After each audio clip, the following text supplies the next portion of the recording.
Alright, so this has been a very long time since I made a YouTube video. Anyone who watched the few videos that I uploaded a long time ago would know that. But I'm not even gonna get into why I stopped a long time ago. I'm just gonna get to the point. I think I'm back for good, so we're just gonna go from here. Anyways, so I want to say that this video is completely about the PlayStation Vita. Um, Despite not making videos, obviously I'm a gamer, so I've been keeping up with all the announcements from E3 and TGS and Gamescom and everything else in between, whatever else has been announced. I've known about it, read about it, watched videos, everything. So I know what's been going on, and basically anything that's been announced about the Vita, I could tell you. And I just wanted to make this video because I've seen a ton of people talking about the Vita, saying things that either are completely untrue and they have no idea what they're talking about, or they're just fanboys lying about the Vita. Either way, it doesn't matter. This is just going to be a quick short video, just getting some stuff out there about the Vita so that people can stop being so confused and stop making up just whatever they want to say. Anyways, alright, so first off, the price.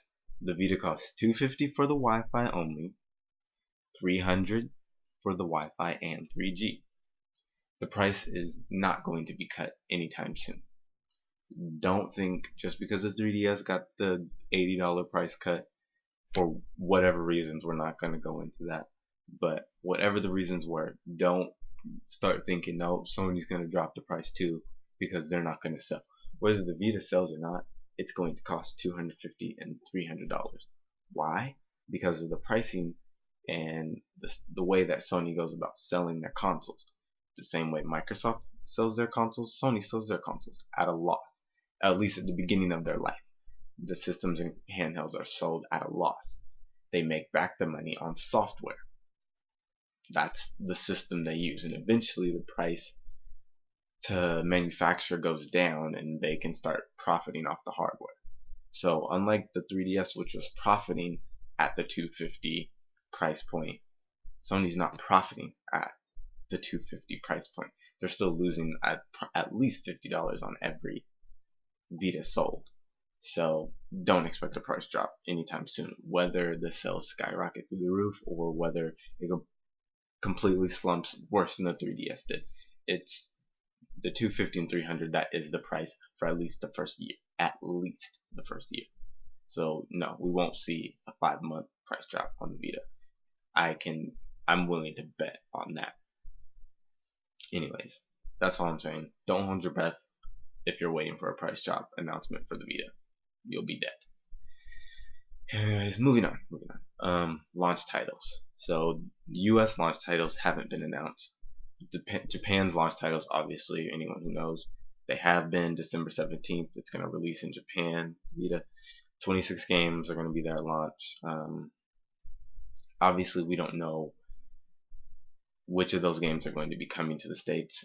Not everything that goes in Japan comes here.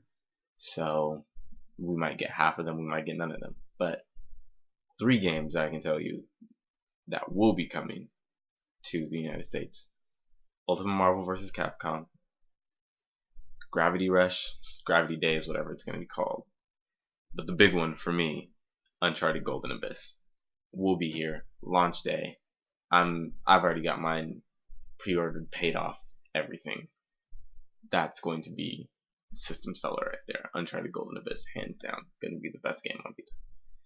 Anyways, what else is there? Oh, obviously, there's going to be more games than that, but those are just the ones that I know are going to be at the US launch.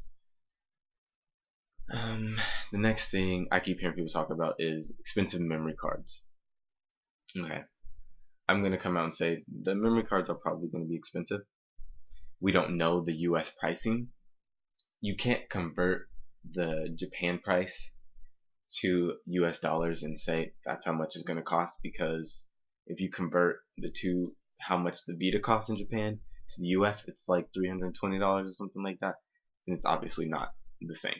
So just doing that conversion doesn't really work. We don't know the pricing structure here yet, so not going to make any assumptions, but it probably the cards probably will be pricey. That being said, you do not need a memory card. You do not need a memory card. Unlike the PSP, if you buy retail cartridges, the games will save to the cartridge. There is space allotted on every retail game cartridge for DLC and game saves. Sony came out and said this a long time ago. There's room on every card. Game saves, DLC. You do not need a memory card. If you want to download things from the PlayStation Network, other games and stuff like that, full-on games, and yeah, you're going to need a memory card, but that's obviously going to be your choice. Personally, I'm probably going to pick up a 32GB card despite the price at launch, just because I know there's going to be some stuff that I'm going to want to download. There's some PSP games that I never got to play that I'm going to want to download, and Final Fantasy VI, which I never got to play, is going to be released soon on PlayStation Network, and I'm probably going to wait to play it on the Vita. Just things like that is going to be, you're going to need a memory card for those things. So yeah, I'm going to buy one, but you don't need one. You can grab the system from Go, buy a game, and play, just like that. The other thing, the battery. Keep hearing people talk about the battery. The battery life sucks. 3 to 5 hours.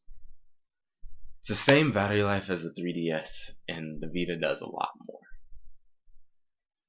I mean, battery advancements haven't really been made as far as handheld things. That's why phones die really quickly. That's why the 3DS dies really quickly. That's why the Vita is going to have only a 3 to 5 hour battery life. Just the handhelds are getting advanced and the battery is not. That being said, if it's that big of a deal for you, buy the battery charger extension portable thing, whatever it's called. Buy it if it's that big of a deal. If it's not, deal with it. Again, I may buy it. I'm not sure. I spend a lot of time at work playing on my PSP and things like that, so I don't really need it, but I may buy it anyway. I don't know. I'll probably be playing it at home and at work most of the time, so whatever. May buy it. Don't know yet. We'll see when the time comes. Yeah. Oh, I guess that's pretty much everything that I wanted to talk about. But just to get a lot of stuff off the table, a lot of US, there's still so many more announcements to come within the next like 5 months or whatever before I'm expecting the Vita to launch January or February. So in the US. So I mean, there's still a lot of time left for them to make more announcements and give us launch dates and launch games and all sorts of things. There's still so much more that needs to be said. So people just stop making assumptions. The prices are set in. Games aren't set in yet. The memory cards, you don't need one. The battery's gonna be fine. Just stop making things up. Stop complaining. The Vita is gonna be fantastic. Don't know if it's gonna outsell and beat the 3DS or whatever you wanna bring the fanboy stuff up. Don't know what's gonna happen with that. But the Vita is going to be a fantastic system, and I personally can't wait to pick mine up. Day one buy. Oh yeah. Final Fantasy X for the Vita. That announcement blew my mind. Literally, just want to say that. And as a final note, the PlayStation Vita can run Killzone 3 remote play. Game changer. Period. I don't remote play of Killzone 3 on a handheld. Think about that. Peace.